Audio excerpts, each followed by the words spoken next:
ওই নারী ধরতে গেছে বলে আল্লাহর রাস্তা আমাকে ধরবেন না, আমাকে ধরবেন না। হায় হায়, সুবহানাল্লাহ। বলে আমাকে ধরবেন না।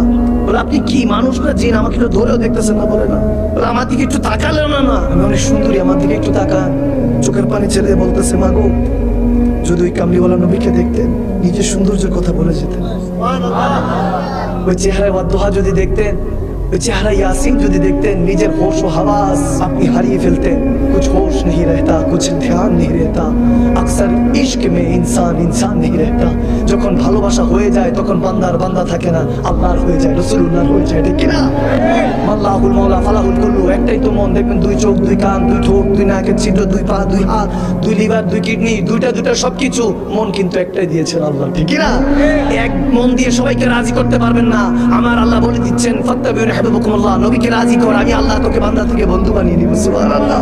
যখন আল্লাহর হয়ে গেলেন, আল্লাহুল মাওলা ফালাহুল কুল্লু, যখন আল্লাহর হয়ে গেলেন, কসম করে বলছি ওই নবীর গোলামকে আল্লাহ বলেন, যখন আপনি আল্লাহর হয়ে যাবেন, ফালাহুল কুল্লু, সারা দুনিয়া আপনার আল্লাহ গোলাম বানিয়ে দিবেন। সুবহানাল্লাহ।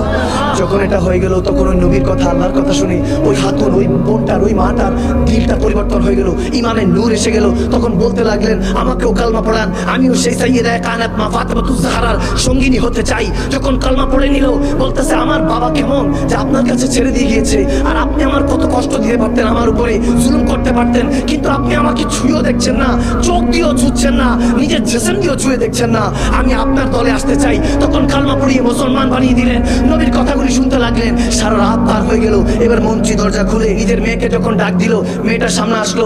এরপরে দেখা গিয়েছে আড়াল করে আছে, মুখটা কিভাবে পর্দায় দিয়ে আছে। এখন মন্ত্রী বলতেছে, বাবা বলতেছে, কি ব্যাপার মা, তুমি আমার থেকে নিজেকে কেন আড়াল করছো? বলে, আপনি কাফের, আপনার থেকে এখন আমাকে নিজেকে হেফাজত করতে হবে, পর্দা করতে হবে, আমি মুসলমান হয়ে গিয়েছি। আরো জোরে, আরো জোরে। যখন বলতেছে, এই জন্য মা ফাতেমাতুজ জাহরার বাগিনী যারা সিংহী হয়, যারা বাগিনী হয়ে যায়, আমি ওই মা ফাতেমাতুজ জাহরার উত্তরসূরি মা বন্ধুকে কখনো বলি না যে মা গো আপনি পর্দা করেন, হেজাব পড়েন, বোরখা পড়েন, না, আমি কখনোই বলি না। আমি বলি, জানি সাইয়্যিদা কায়নাত মা ফাতেমাতুজ জাহরার বাগিনী যারা হবে, সঙ্গিনী যারা হবে, খাদেমা হবে, বান্ধবী হবে, তারা এমনিতেই পর্দা করা শুরু করবে, ঠিক কি না?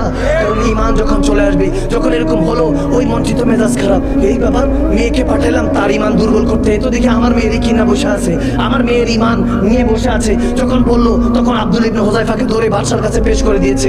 বাদশাহ নামদার একে দিয়ে হবে না, এই মুসলমান কঠিন জাতি, এরা কোন রকমের আটা খায় আল্লাহ জানে, কি খায় বড় হয়েছে আল্লাহ জানে, এরা কোনোভাবে না, বরং আমার মেয়েরই মুসলমান বানায় ফেলছে। বাদশাহ বলে, তাড়াতাড়ি, ডেঞ্জারাস অবস্থা, তোমার মেয়েকে কলমা পড়া দিছে, কোন দিন তোমার পড়া দেয়, আমার পড়া দেয়, তাড়াতাড়ি এটাকে ঝুলাও। এরপরের পার্ট দেখতে সাবস্ক্রাইব করুন।